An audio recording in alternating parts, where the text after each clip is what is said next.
The broadcast is now starting. All attendees are in listen-only mode. Hello, everyone, and welcome to today's webinar. Give us just a moment as we get everything set up.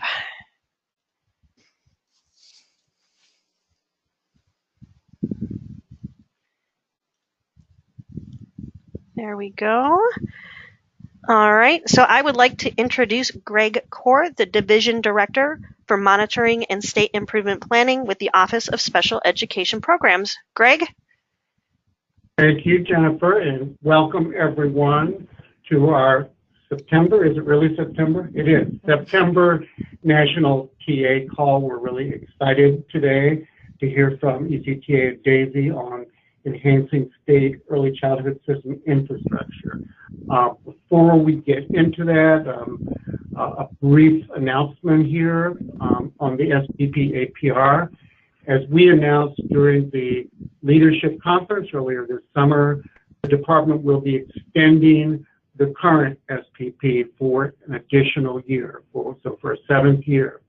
As a result, states will not be required to submit a new SPP in February 2020, but rather states will update their current SPP. The FFY 2018 SPP APR package is scheduled to be released by the end of the next month. It's October 2019. The instruction sheet, as well as the APR reporting tools templates, will specify that for the February 2020 submission, states will need to submit an updated SPP, not a new one, just update the previous one. That will include targets for both 2018 and 2019. Note that for your results indicators, states need to consult with stakeholders. I know for most of you that's either your state advisory panel or your ICC, and the consultation with stakeholders will be around the establishment of new targets for that extended year. So stay tuned, there'll be more information coming on this in the next 6 weeks, but if you have any specific questions, feel free to contact your OSEP state lead, or you can come directly to me. Shoot me an email at greg.core@ed.gov. So with that, I'm going to turn our webinar over to Jennifer Barrett-Zitkus, who's going to give us our introduction. Jennifer? Good afternoon. Thank you, Greg. Thank you so much. We're very excited today to be sharing with you the Enhancing States Early Intervention System Infrastructure. This is going to be a presentation with ECTA and Daisy, along with our two states, a 619 from Virginia, John Hendricks, and Lori Thompson, Washington, Part C. The TA Center providers, Katie McCullough, Sharon Walsh, and Ann Lucas.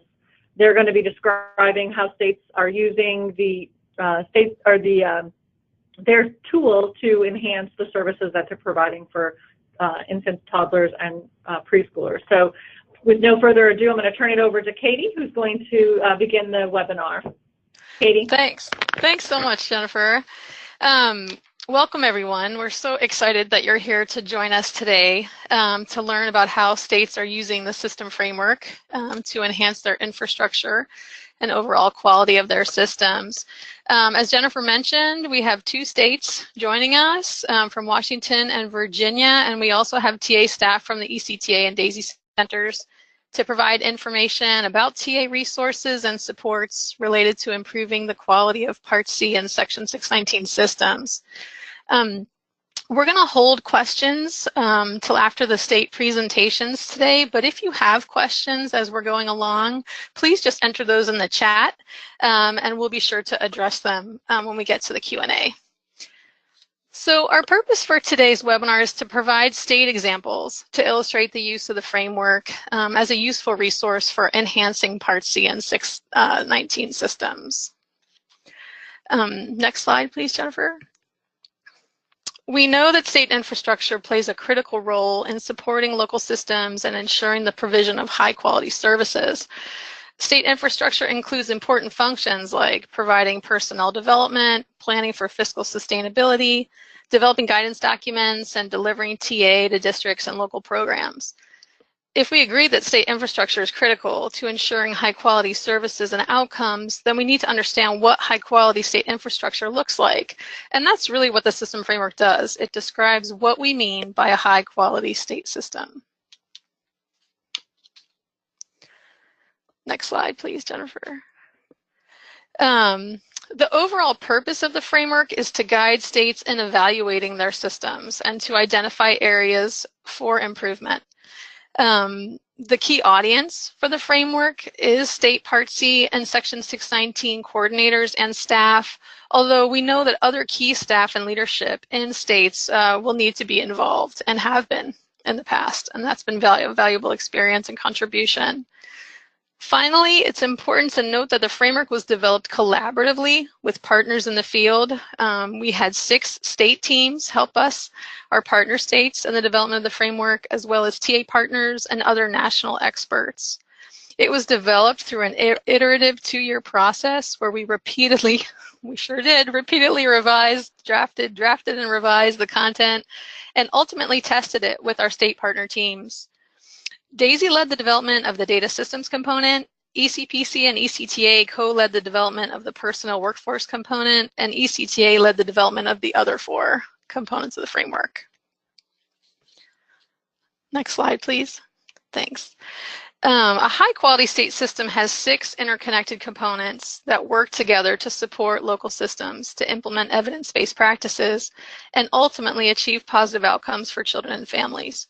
Those 6 components are governance, finance, personnel workforce, data systems, accountability and quality improvement, and quality standards. Each of those components has a set of subcomponents that identify key areas of content within the component. And then within each subcomponent contains a set of quality indicators that specify what needs to be in place to support quality. Each quality indicator then has corresponding elements of quality, and these are critical because they operationalize their implementation. Next slide, please, Jennifer. States are using the framework in a variety of ways. They're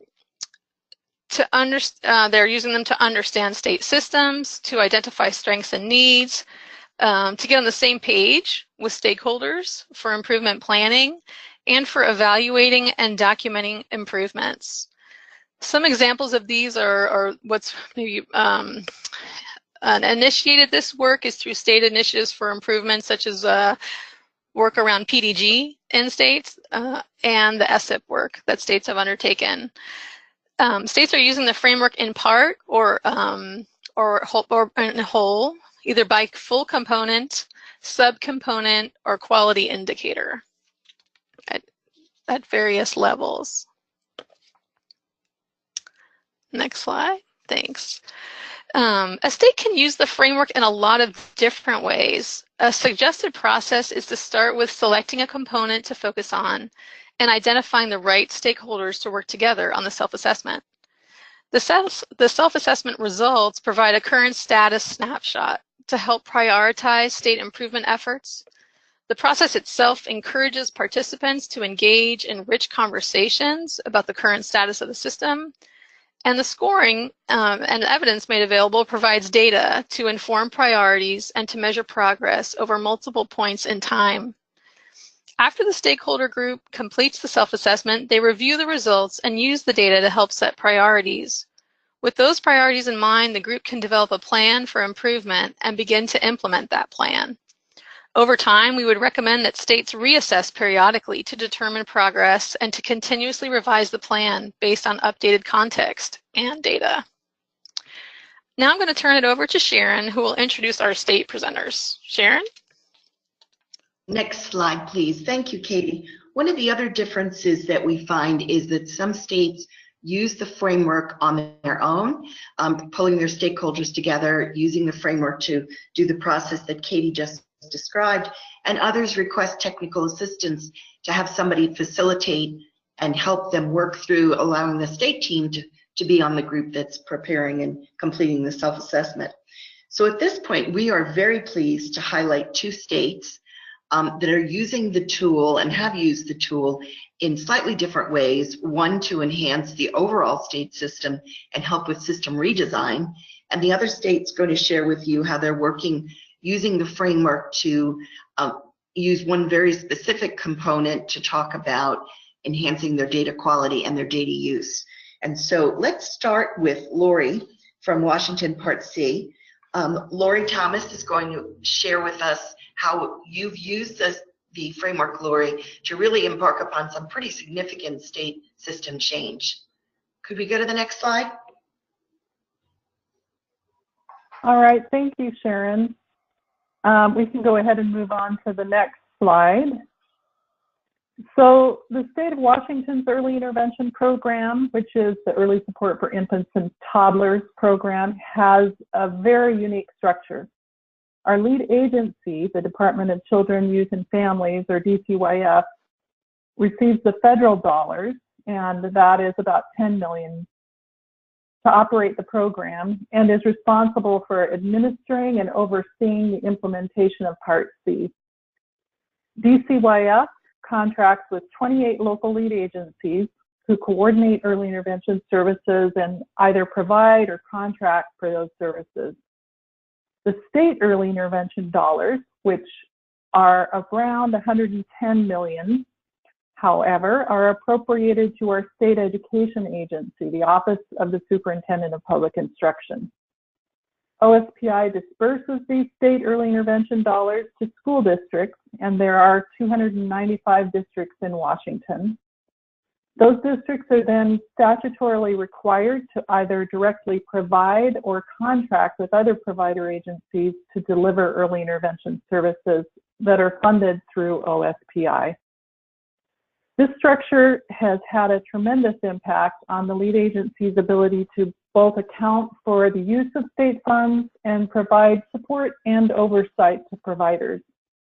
This misalignment of funding and authority means that the state lead agency has not held most of the contracts, but remains responsible for the state Part C system. These challenges led to a legislative bill in 2016 that served to confirm our agency's role as the state lead agency for Part C and required our lead agency to do three things: develop rules for early intervention in compliance with IDEA that apply to all entities providing early intervention services in Washington, including school districts; to conduct a full fiscal accounting of the early intervention system; and 3, to develop and submit a plan to the legislature on a comprehensive and coordinated service system for all eligible children, all children eligible for Part C in Washington. Next slide. So in response to this legislative bill, we established processes for gathering extensive stakeholder input throughout the development of the system redesign plan. Stakeholders provided input on systems issues and the activities and strategies to address the systems issues in the system redesign plan. Over 1,000 stakeholders, including local lead agency personnel, providers, school districts, state interagency coordinating council members, and others, participated in 46 stakeholder events and meetings. In preparation for these meetings, state staff reviewed infrastructure analysis data from a SWOT analysis and the system framework that was gathered during phase 1 and 2 of the OSEP. State staff also reviewed the entire system framework, using it as a checklist to inform our priorities for the system redesign plan. We did not use the self-assessment. We then developed a matrix summarizing our current system issues for each framework component and proposed key system redesign elements. We continue to gather stakeholder input to help prioritize the elements to be incorporated into the system redesign plan. And we really looked at these areas as the first dominoes that needed to be addressed before we would be able to move forward with other critical work. Next slide, please. The priorities included in our system redesign plan addressed key issues in finance, governance, accountability, and the personnel and workforce components of our system. The plan focused on improving financial oversight and transparency, ensuring that our financial resources are maximized, including Medicaid and private insurance, and then simplifying administrative processes and providing greater accountability and technical support to early intervention providers. Next slide. So the desired results of our redesign plan have included ensuring high quality services are consistently accessible across the state. More human and financial resources are available to ensure high quality services, that high quality data is available to support accountability and effective measurement of outcomes, and clear and concise rules are in place. So our overall goal has been to ensure that more children and families are served. And to achieve these results, our redesign plan included a change in the structure of our system, and this will go into effect July 1, 2020. This structure change will result in the lead agency supporting contracts with providers, including schools statewide. We've established regulations for the program, clarified roles and responsibilities of the state lead agency, contractors, and providers, and have established a competitive bid process for awarding contracts to providers of early intervention services, including schools across the state. In addition, we've put into place communication mechanisms for direct communication between the lead agency and all providers. So these activities, as well as making related statutory changes and revising policies and procedures to reflect changes, are a part of our governance system. Our plan also includes activities related to our finance system. We're beginning to explore ways to enhance coverage of early intervention services with Medicaid, such as using FSTAT. And we have just completed a proposal that is on its way to the legislature, outlining our plan to shift the state early intervention funds from our education agency to the lead agency. Data system improvements are also incorporated into our plan and are critical to several other priorities, supporting accountability and planned third-party billing expansion. Next slide. All right, on that note, I will turn this back to Sharon. Thank you. Thank you, Lori. We really appreciate you doing this. And I just want to comment that a couple of things really stand out when you listen to the story is that you told us, going back to Katie's notion of the interrelated nature of all of the infrastructure components. Because in order to accomplish what you're trying to, which is quite a significant redesign, you had to pay close attention, listen to all the components that you mentioned about finance, governance, professional development, data systems, and all of those things had to be in place. And the other key thing that you mentioned throughout, which we all resonate with, was the stakeholder input, and that was critical and key throughout the entire process and communicating with all those stakeholders. So it was a really good example for us. Thank you, Lori. Oh, you're welcome. We'd like to turn our attention now to Virginia. And Dawn is willing, Dawn Hendricks, who's the 619 coordinator, is going to share with us some really impressive data quality enhancement work that Virginia has been undertaking over the last couple of years. Dawn? All right, thank you, Sharon, and thank you for being here this afternoon. I wanted to start off showing you beautiful pictures of our state of Virginia.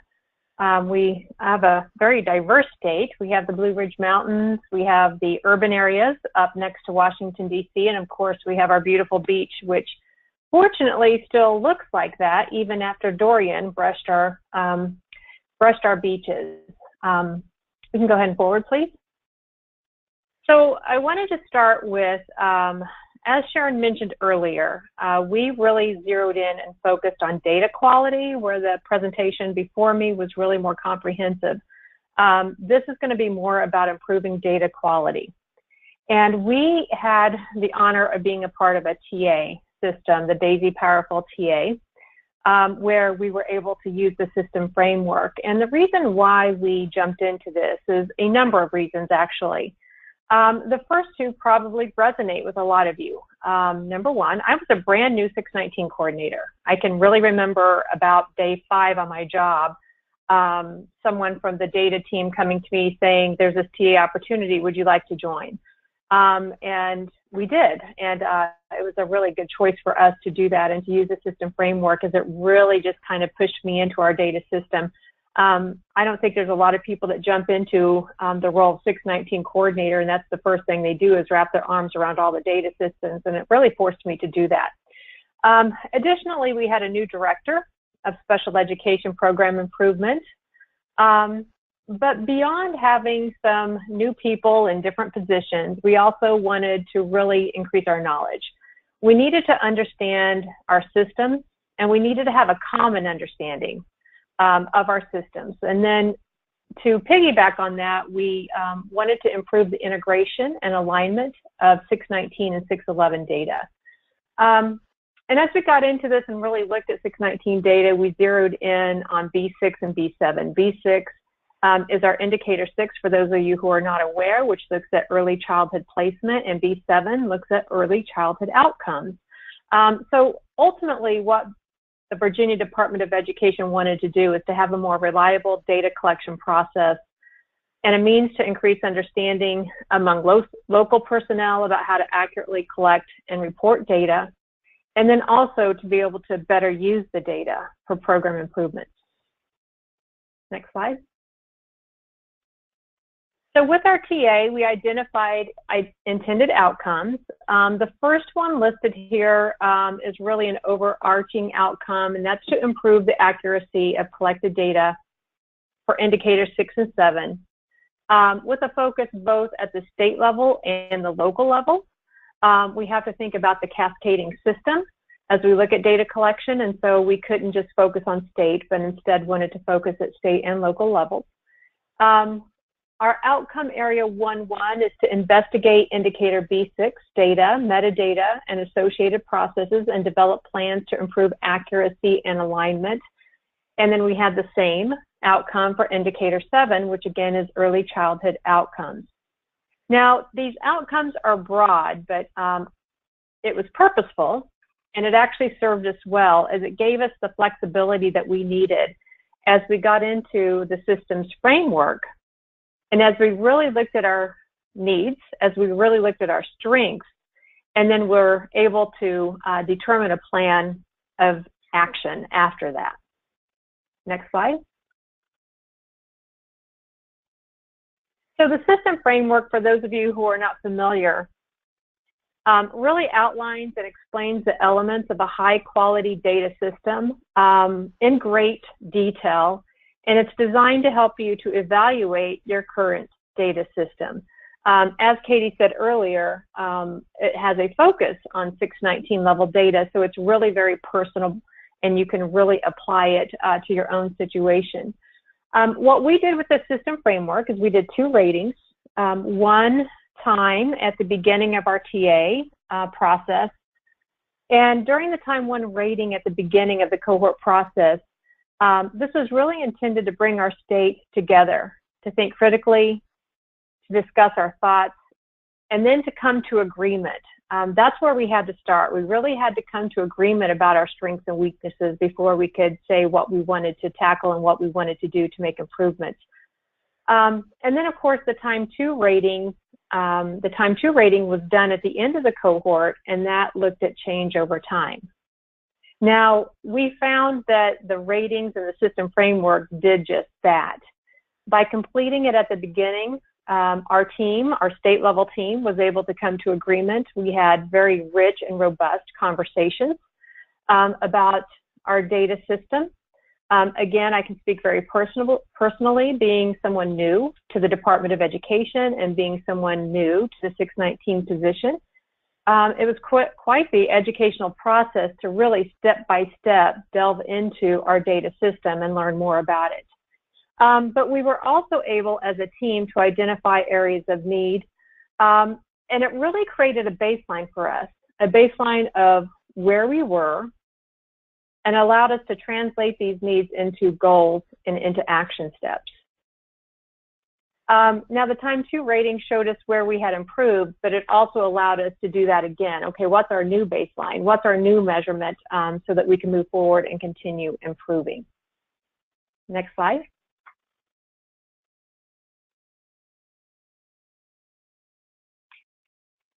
There are many areas within the system framework that you can use to do a self-assessment. We chose to focus on 2 particular areas. And the 2 areas, number 1, data governance and management, and number 2, data use. Now, data governance, as you likely know, refers to the policies and procedures for the collection and use of data, whereas data use refers to the state's capacity to analyze and utilize data findings to then inform decision making. And you can see here the times that we did the ratings, both for data governance and for data use. Next slide.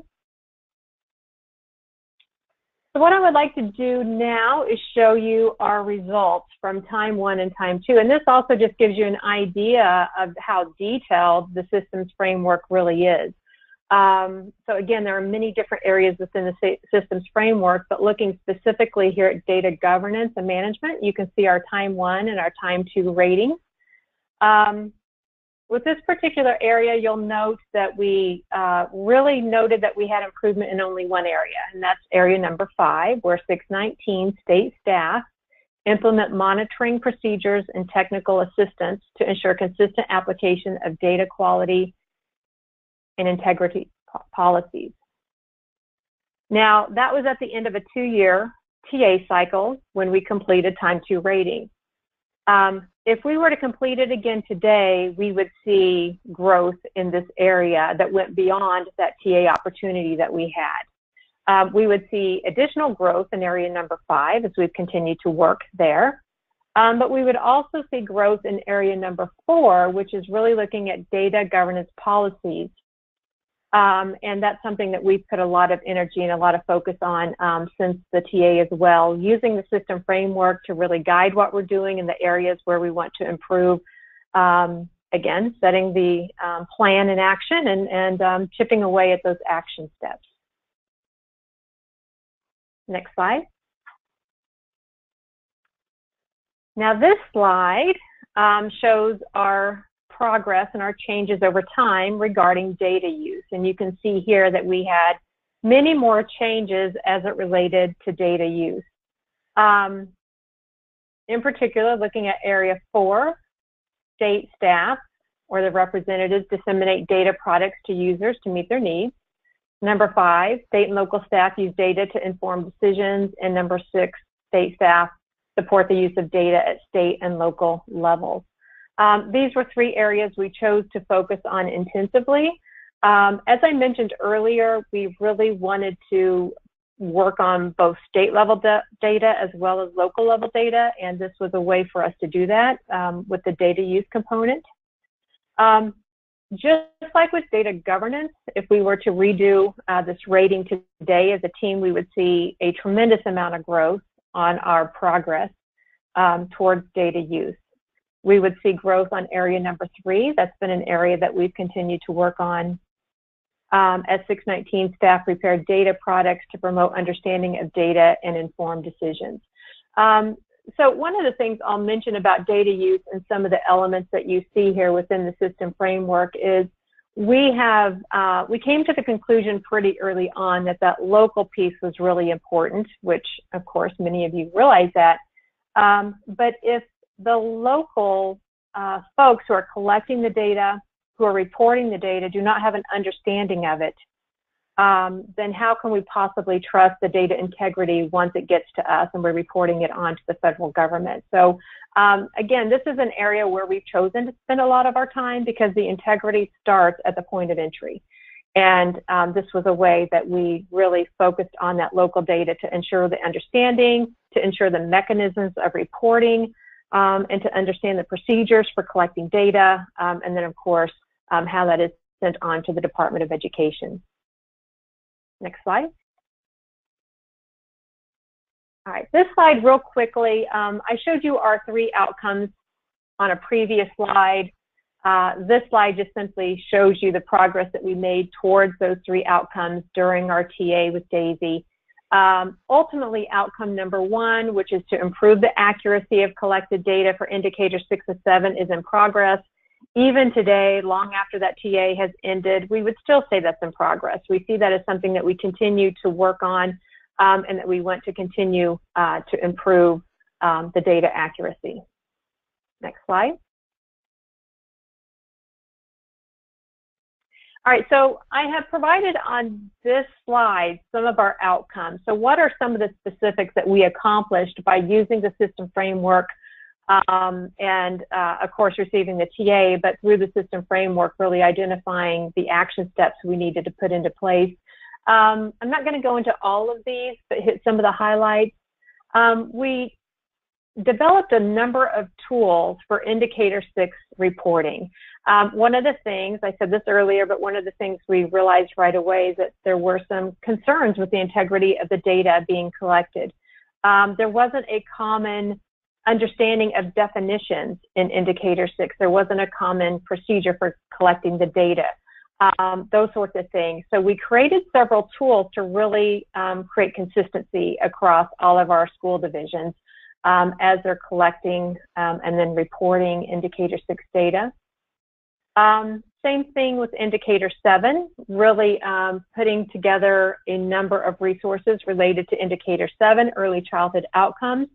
For those of you who have experience with indicator 7, both within early intervention, you have outcomes as well, and early childhood special education. It's a complex indicator, and there's a lot of parts to it.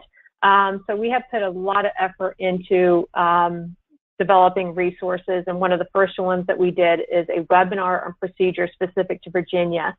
So there's a child outcome summary process, but what are some specific guidance we want to provide in Virginia? So for example, related to timelines and related to how you make the rating determinations, what are your sources of data and information and those sorts of things to, again, really firm this up and create some consistency. We began a biannual conference focused on data quality for indicator 6, indicator 7, and of course indicator 12, which is our transition from part C to part B. We continue on with that conference, and that has been something that allows us to meet twice a year with locals to do all the things that you see listed here, which is really talk about data integrity and data quality, to get a better understanding of data, to talk about how to report it, and all of those important things that have to be in place for us to have quality data.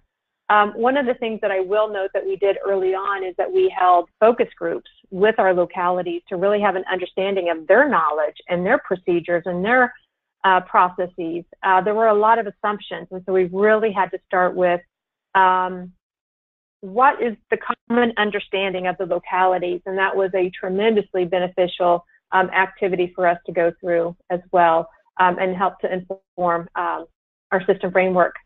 Some of the unintended impacts of what we did, we learned ideas that we could utilize in relationships to other data needs and data collection. And then because of these biannual conferences and because of our efforts towards data quality, we really developed great relationships with our school divisions. When it comes to data, and you say, I'm going to have a conference on data, people typically aren't jumping to sign up first.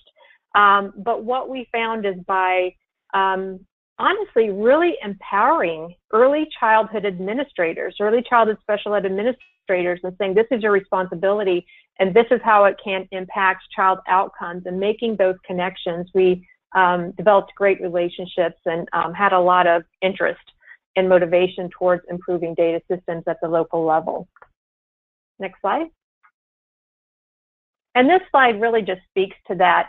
One of the things that was really important in creating the system framework, in completing it, and in making the improvements that I've been talking about is that it involves more than the state level. And so at the Department of Education, we had to work very hard to identify who are the individuals we need to include in order to be able to complete the system framework, to have a complete and robust understanding of our data systems.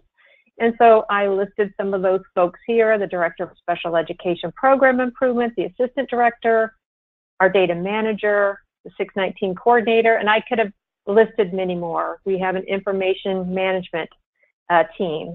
Some of those individuals were involved, and so on. But really making sure you have the right team members at the table is important. You now also need to have a statewide representative or representatives, and that really is the 619 coordinator, at least for us. There's only one of me in our particular state, and so it was my responsibility and my role to then take what we were learning at the state level and move it towards the locality. And then the other tricky part of this equation is, well, who are the right people at the locality? School divisions tend to have data systems and data managers and data teams, and sometimes there's an administrative assistant who's inputting data. Who are those people? And so we looked at different localities and identified special education directors, early childhood special education coordinators, early childhood coordinators, and really helped divisions to determine who should be responsible for taking ownership of this data and making those improvements. Next slide. And so where are we now? Well, we continue to work on this. We continue to use the system framework to identify our goals and to identify our action steps. And so these are some of the things that we've accomplished since our TA ended. We've continued to build more resources for Indicator 6. We provide annual technical assistance for data collection and reporting on Indicator 6. We provide new early childhood special education administrators, TA. There's a lot of turnover at this particular position in our school divisions. And very often when someone comes in to take that position, it's a middle school principal or a high school teacher taking that position. So it's often not a person who understands early childhood, let alone early childhood special education data systems. So we have found that intensive TA here, ongoing and consistent, has been important. And then we're really taking the data and making it useful. So we're using our Indicator 6 data to identify divisions in need of intensive TA to increase their inclusion in early childhood. So we're really connecting the dots with the data. It's not just improving data for data's sake, but instead really making program improvements using the data. With Indicator 7, you can see here, I'm not going to go through all of these, but again, many resources developed. One of the latest things, we just launched it 2 days ago. We developed an online course to do the child outcome summary process. Again, if the data is not accurate at the very beginning, then we have a problem. And so we just launched an online course for new teachers, new team members to complete, for people to do as a refresher, and so on. So you can see here many of the tasks we've been undertaking. All right, next slide. And we continue to improve just through the improvement process, of course. The data piece is that system framework. We reflect, we plan, and implement. Next slide. Next slide, please. There we go. And here's just a few of our future activities that I will wrap up with. We're really focusing very heavily right now on our Indicator 7 with child outcomes and really looking at that accuracy and efficiency. We're looking at reliability checks for local trends, looking at year-to-year changes, looking at illogical data, and just really looking at enhancing technical assistance for those new to early childhood special education leadership. So thank you for your time today.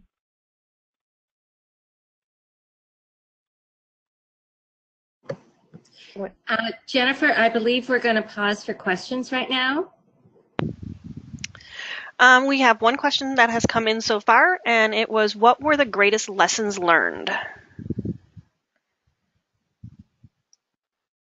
Is that for anyone in particular? For any of the panelists that have been presenting. All right, well, this is Dawn. This is Dawn, and really for us, it was really that connection with the localities and identifying the right people at the local level. One of the things that we found to be true, and I don't know if this is the case in every state, is 611 data is pretty overwhelming for divisions to report. There's a lot of data indicators that have to be reported, and early childhood special ed data can get lost in that shuffle.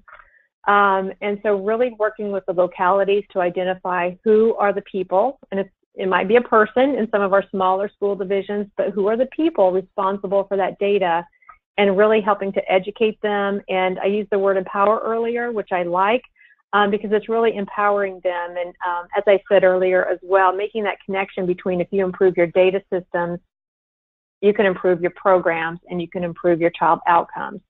So that was a big lesson for us. And this is Laurie from Washington, and I would just add, as far as the work that we were doing, it's been helpful for me to think about the systems framework areas in the same way that you would look at developmental domains, and recognize that it's impossible to just address one area because they're so interconnected, and it's important to really look at the needs of a state system functionally as well, and really there are so many different intersections that it's just important to be sure that you're not missing anything. It's almost like there's a systems framework in each of the systems framework areas.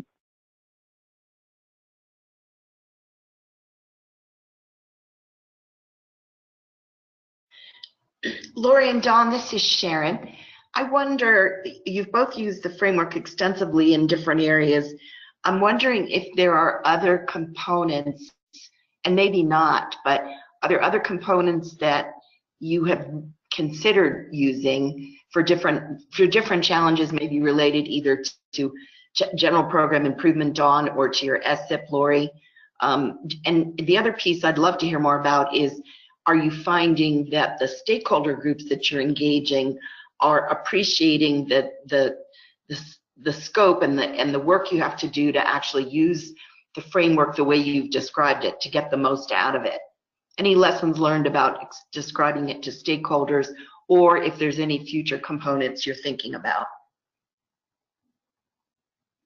So this is Laurie again, and we are actually using the systems framework as a tool for strategic planning, and focusing on strategic planning in particular in the areas where we have shared responsibilities with our county lead agencies.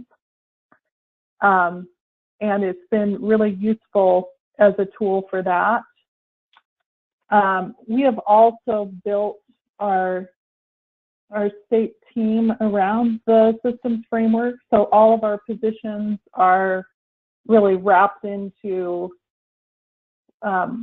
what we've identified as needs within the systems framework as well. And that has been helpful just to make sure that we have staff to address all of the needs of our system.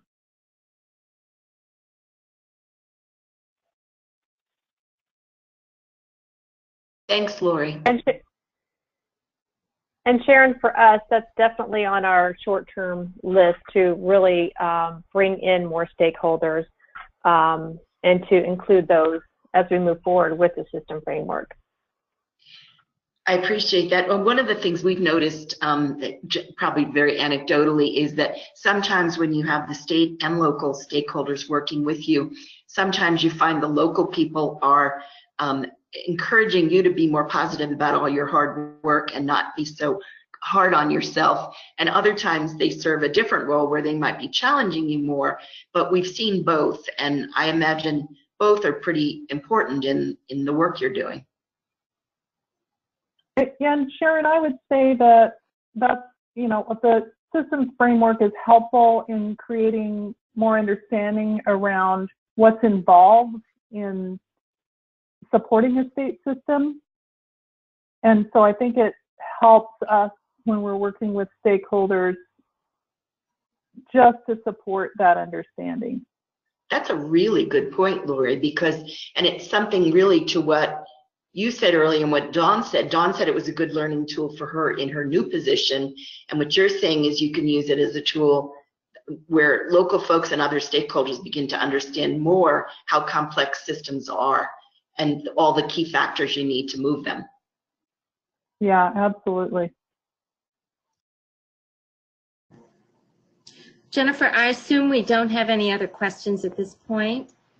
No, there are no additional questions at this time. Okay, thank you. Let me just take a few moments and summarize a few key takeaways from today's presentation.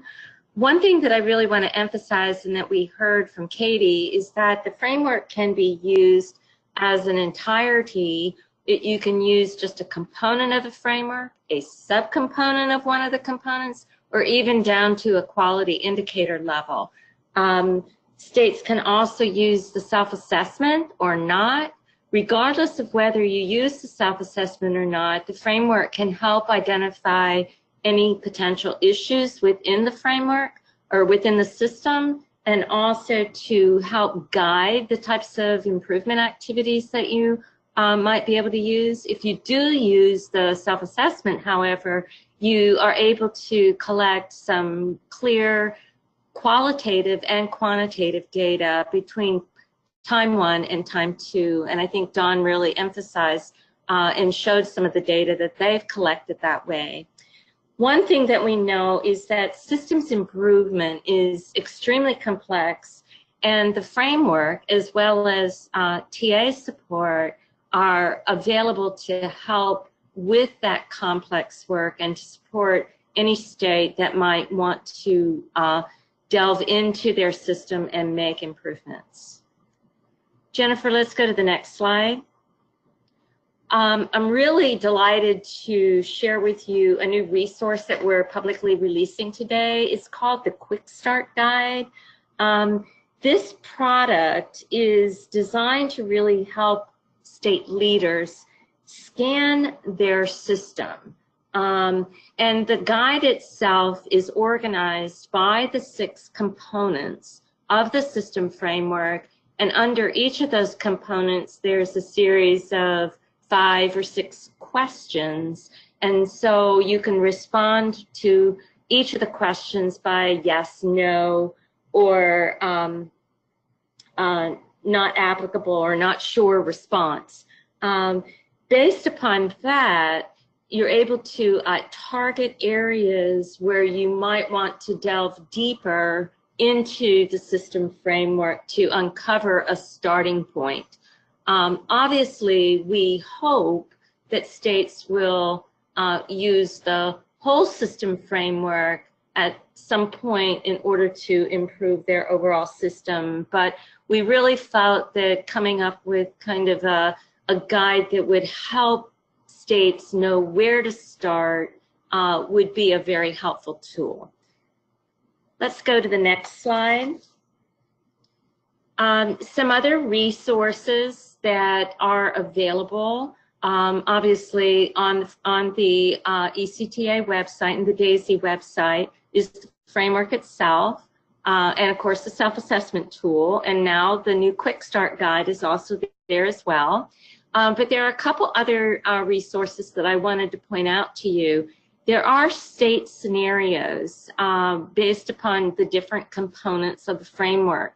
Each of the scenarios outlines a state challenge or set of challenges, and then it kind of walks through which component, subcomponent, or quality indicators a state might select to address that particular challenge, and then also how that particular quality indicator, subcomponent, or component help the state then formulate action steps to improve their system.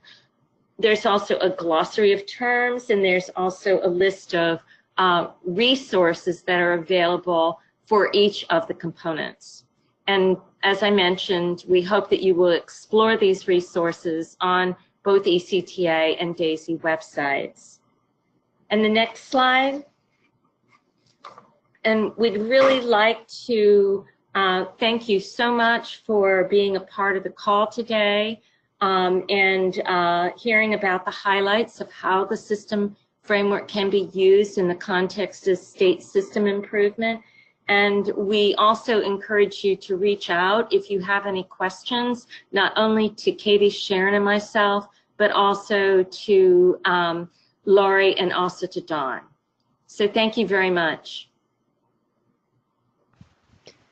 Thank you, everyone. That concludes today's presentation. Have a wonderful afternoon.